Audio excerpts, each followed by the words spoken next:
السلام علیکم ناظرین، ایم پی کرنٹ نیوز میں آپ سبھی کا خیر مقدم کرتا ہوں۔ خبروں کے ساتھ میں سید احمد علی۔ اقوام آئیے متحدہ ناظرین، تمام دیکھتے ہیں فریقوں سب کے سے ساتھ پہلے مل کر کام کر رہی ہے تاکہ غزہ کے لوگوں تک انسانی امداد پہنچانے کی شرائط کو واضح کیا جا سکے۔ جمعے کو حماس نے 2 امریکی یرغمالیوں کو رہا کیا، جس میں ایک ماں اور بیٹی شامل ہے۔ دیر اثنا اسرائیلی وزارت دفاع اور اسرائیلی فوج نے لبنان کی سرحد کے قریب شمالی شہر کریات شمونا سے شہریوں سے انخلاء کو کہا ہے۔ انخلاء کے اس حکم کی منظوری وزیر دفاع یوگولینڈ نے دی ہے۔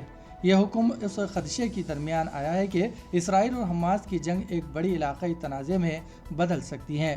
شمالی اسرائیلی اور جنوبی لبنان کے درمیان گولہ باری، جو کہ ایران کی حمایت یافتہ گروپ حزب اللہ کا گھر ہے، حالیہ دنوں میں شدت اختیار کر گیا ہے۔ یہ اسرائیل اور حماس کے درمیان جاری جنگ کے درمیان بڑی خبریں ہیں۔ حماس نے 2 امریکی یرغمالیوں کو رہا کر دیا ہے۔ اس کے بعد امریکی صدر جو بائیڈن نے رہائی پانے والے 2 امریکی یرغمالیوں کے ساتھ بات کرتے ہوئے اپنی ایک تصویر ٹویٹ کی۔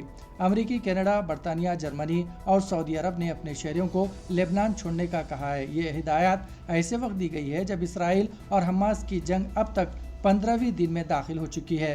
غزہ میں وزارت داخلہ نے کہا ہے کہ اسرائیل پر اپنی فضائی حملوں میں تیزی لا رہے ہیں۔ انہوں نے اسرائیل پر الزام لگایا ہے کہ وہ غزہ کی پٹی کے شمال، مرکز اور جنوب میں بہت سے شہریوں کے گھروں کو نشانہ بنا رہا ہے۔ غزہ کی وزارت صحت نے کہا ہے کہ اسرائیلی فورسز نے گزشتہ 24 گھنٹوں کے دوران 350 سے زائد شہریوں کو ہلاک کیا، جس سے اس پٹی میں مرنے والوں کی تعداد 4140 ہو گئی ہے۔ غزہ کی وزارت صحت نے کہا ہے کہ متاثرین کی ایک بڑی تعداد اب بھی تباہ شدہ عمارتوں کے ملبے تلے دبی ہوئی ہے، جس میں ممکنہ طور پر 720 بچے شامل ہیں جن کی گمشدگی کی اطلاع دی گئی ہے۔ بہت سے لوگوں کو خدشہ ہے کہ غزہ کی پٹی پر اسرائیل کا زمینی حملہ وہاں پہلے سے ہی موجود سنگین انسانی بحران کو مزید خراب کر سکتا ہے۔ سیٹلائٹ تصویر میں امدادی سامان سے لدے ٹرکوں کو لمبی قطاریں دیکھی جا رہی ہے، جو غزہ میں فلسطینیوں کو انتہائی ضروری امداد پہنچانے کے لیے مصر سے رفح سرحد عبور کرنے کے لیے انتظار کر رہی ہے۔ امریکی صدر جو بائیڈن نے حماس کے ہاتھوں یرغمال بنائے گئے 2 امریکی شہریوں کی رہائی میں تعاون پر قطر اور اسرائیل کی حکومتوں کا شکریہ ادا کیا۔ امریکی صدر جو بائیڈن نے کہا ہے کہ امریکی انسانی امداد کی پہلی قسط اگلے 1-2 روز میں غزہ پہنچ جائے گی۔ رفح کراسنگ کا ذکر کرتے ہوئے جو بائیڈن نے وائٹ ہاؤس میں صحافیوں کو بتایا کہ مجھے یقین ہے کہ اگلے 24 سے 48 گھنٹوں میں آپ ان پہلے 20 ٹرکوں کی اندر جاتے دیکھیں گے۔ امریکی محکمہ خارجہ کا کہنا ہے کہ غزہ کی پٹی میں تقریباً 600 امریکی پھنسے ہوئے ہیں، جو 2 ہفتوں سے مسلسل اسرائیلی بمباری کی زد میں ہیں۔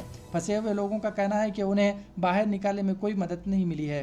فلسطینی علاقوں میں داخل ہونے والے نکلنے کے 2 ہی راستے ہیں اور دونوں راستے بند ہیں۔ ہزاروں لوگ اس امید میں جنوبی سرحد پر ڈیرے ڈالے ہوئے ہیں کہ کوئی راستہ نکل آئے۔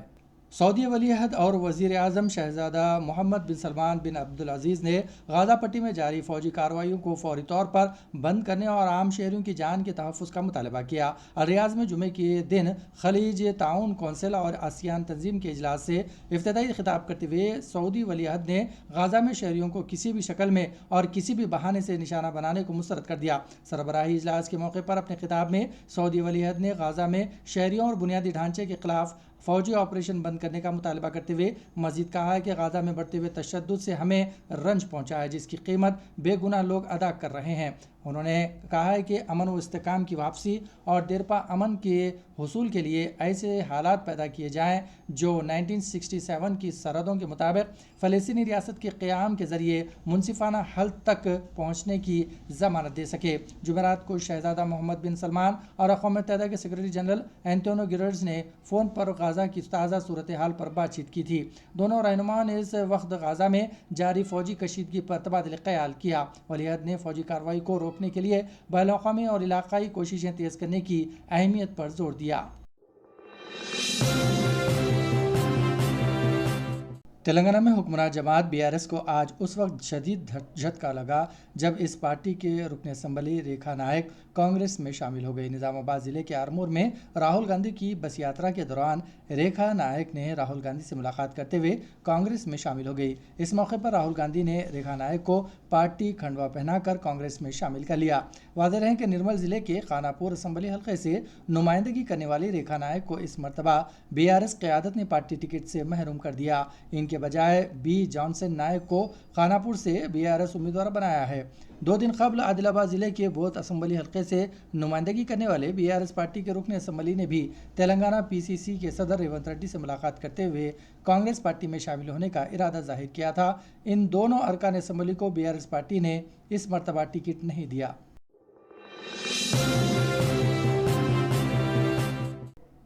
آج رات حیدرآباد کے نارائن گوڑے میں اچانک آگ بھڑک اٹھی۔ تفصیلات کے مطابق نارائن گوڑے میں فنڈانس ہاسپٹل کے قریب زبردست آتش زدگی کا واقعہ پیش آیا۔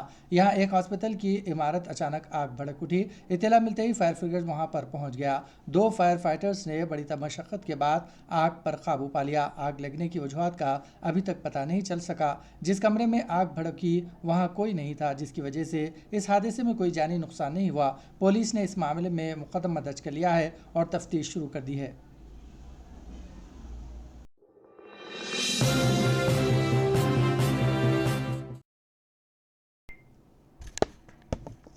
کانگریس لیڈر راہل گاندھی نے تلنگانہ میں اپنی بس یاترا کے دوران موبائل ٹفن سینٹر میں خود اپنے ہاتھوں سے ڈوسا بنایا۔ کریم نگر سے جگتیال تک نکالی گئی بس یاترا میں کانگریس کے سرکردہ لیڈر راہل گاندھی نے ملیال گاؤں کے چوراہے پر سڑک کے بازو ایک موبائل ٹفن سینٹر کو دیکھ کر بس سے اتر گئے اور خود ڈوسا بنایا اور پارٹی لیڈروں اور ریونت ریڈی کو کھلایا، جو ان کے 4 ڈوسے خود بنانے والے راہل گاندھی نے کارکنوں کے ساتھ ٹفن بھی کھایا۔ اس موقع پر انہوں نے ٹفن سینٹر کے مینیجر سے ملاقات کی۔